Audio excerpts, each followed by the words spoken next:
তবে কি ডক্টর ইউনূসের সরকারের সময় শেষ হয়ে আসছে, ফুরিয়ে আসছে তার ক্ষমতা? কথাটি কেন বলছি, বর্তমান অন্তর্বর্তীকালীন সরকারের বিদায় শুধুই যে আওয়ামী লীগ চায় তা নয়। আওয়ামী লীগ কিন্তু এখন দেশে নাই, বা দেশে যা আছে তাদের কার্যক্রম প্রায় বন্ধ বললেই চলে। কিন্তু দেশের মধ্যে একটি বড় শক্তি তারা চায় না যে এই সরকার আর বেশি দিন ক্ষমতায় থাকুক। এখন কথাটি কেন বলছি, কি জন্য বলেছি, নানান প্রশ্ন আপনারা করতে পারেন। আমি প্রশ্নের কিছু উত্তর আমি এর মধ্যে দিয়ে দিচ্ছি।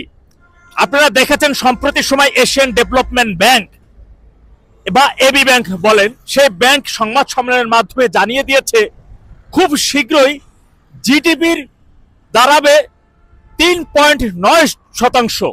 মূল্যস্ফীতি দেখা দিবে দেশে, অর্থাৎ অর্থনৈতিক অবস্থা খুবই ভয়ঙ্কর রকমের মন্দার দিকে চলে যাচ্ছে।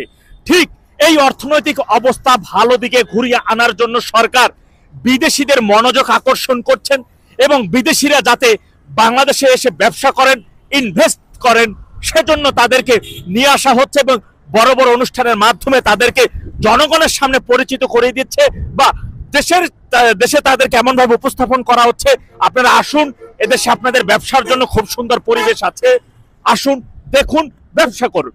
এই জন্য কিন্তু তাদেরকে নিয়ে আসা হচ্ছে। ঠিক এমন সময় আমরা দেখতে পাচ্ছি যে একটি গ্রুপ, একটি চক্র ইসরায়েলের পণ্য বয়কটের নামে তারা বিভিন্ন জায়গায় কিন্তু আমরা দেখতে পাচ্ছি যে তার কারখানা ভাঙচুর করা হচ্ছে, ভয়ঙ্কর রকমের সে কারখানাগুলো ভাঙচুর করা হচ্ছে। আচ্ছা, ইসরায়েলি পণ্য বয়কট করা আর কারখানা ভাঙচুর করা কি এক কিনা, আমি এই বিষয়টা একটু জানতে চাচ্ছিলাম।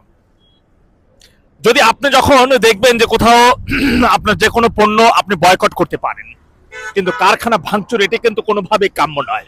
এখন বিষয় হচ্ছে সেই বিদেশে এদেশে থাকাকালীন অবস্থায় তারা যে দেশে ব্যবসা করবে, সেই ব্যবসা সুযোগ, সেই ব্যবসার সুবিধা কি কি, ঠিক এমন সময় তাদের সামনে চলে আসছে বেশ কিছু বিদেশি কারখানা, বেশ কিছু বিদেশি ফ্যাক্টরি ভাঙচুরের ঘটনা, যাদেরকে আমরা সংবাদে ফলাও করা হচ্ছে যে জনতা সে সকল ফ্যাক্টরি কারখানা ভেঙে দিয়েছে।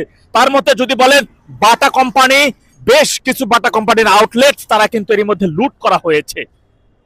এবং আমরা দেখেছি যে কোকা কোলা কারখানাও আজকে আমরা একটি ফুটেজের মাধ্যমে দেখেছি যে গাজীপুরে যেটি কোকা কোলার যে কারখানা রয়েছে, সেই কারখানা ভয়ঙ্কর রকমের ভাঙচুর করা হয়েছে। কারা ভাঙচুর করেছে? জনতা ভাঙচুর করেছে। কেন ভাঙচুর করেছে? তারা ইসরায়েলি পণ্য বয়কট করে, এই কারণে ভাঙচুর করা হয়েছে। এখন কথা হচ্ছে সরকার প্রধান যেখানে বিদেশিদেরকে এদেশে ইনভাইট করতেছে ব্যবসার জন্য, ইনভেস্ট করার জন্য তাদের এখানে, এবং সরকার কিন্তু বর্তমান সময় খুব ফলাও ভাবে বলতেছে এদেশে চাকরির বন্যা বয়ে যাবে। কি সূত্রে বলতেছে?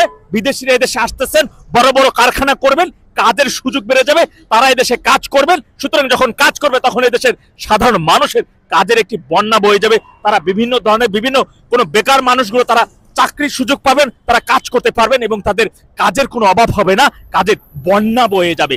এখন বন্যাটি কারা আসলে বয়ে দিচ্ছে? কারা আসলে চেষ্টা করতেছে এই সরকারকে বিদায় করার জন্য?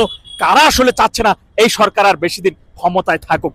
এখন বন্ধুরা, আপনারা এই বিষয়টি বিচার বিশ্লেষণ করতে পারেন যে এই মুহূর্তে আসলে যেভাবে বিদেশি কারখানাগুলো ভাঙচুর করা হচ্ছে, বিদেশি কারখানাগুলোতে, আউটলেটগুলোতে যেভাবে লুটপাট করা হচ্ছে, এখন আপনারাই বিচার বিশ্লেষণ করুন বা আপনারাই খুঁজে বের করুন এমন অবস্থা দেখার পরে কোন বিদেশি নতুন করে এই দেশে ব্যবসা প্রতিষ্ঠান গড়ে তুলতে পারে, আর কোন সূত্রেই বা আগামীতে চাকরি বন্যা বয়ে যেতে পারে কোন দিক থেকে, সেই বিষয়টি এখন বিবেচ্য বিষয়।